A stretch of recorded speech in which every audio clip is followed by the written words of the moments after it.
আসসালামু আলাইকুম রহমতুল্লাহ বরকাত। আমি মোহাম্মদ সৈয়দ হোসেন, আমি সাবেক সেনা সদস্য।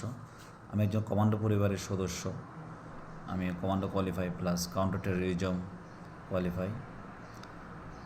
আমার এই খোলা সিটি অথবা বার্তা যাই বলেন না কেন, আমি বাংলাদেশের প্রধান উপদেষ্টা মাননীয় ডক্টর ইউনূস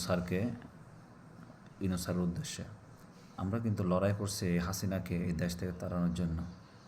আমরা ওখানে মন নম্রত, তো আমরাও গদিতে, আপনি যে গদিতে বসে আছেন না, এই গদির জন্য আপনাকে বসানোর জন্য আমরা যুদ্ধ করছি। আপনাদের কাছে কিছু চাইনি, কিন্তু আমি তো অন্যায়ভাবে কিন্তু আর্মি থেকে আমাকে এই যে সাবেক আপনার গোয়েন্দা বাহিনীর প্রধান হামিদ সাহেব, উনি আমাকে অন্যায়ভাবে কিন্তু আর্মি থেকে আউট করে দিয়েছে।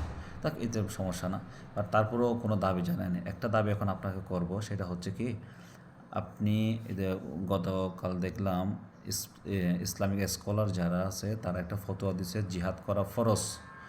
আমি অনুগ্রহ করে আপনার হাত জোর করে বলতেছি, ফিলিস্তিনে যাওয়ার জন্য, ফিলিস্তিনি গিয়ে ইসরায়েলের বিরুদ্ধে যুদ্ধ করার জন্য আমাদের একটা ব্যবস্থা করে দেন। কিচ্ছু চাই না, টাকা দিব, পয়সা দিব, একটা ব্যবস্থা করে দেন, বিষয় মুক্ত করে দেন, একটা প্ল্যান করে দেন কীভাবে করবেন না করবেন।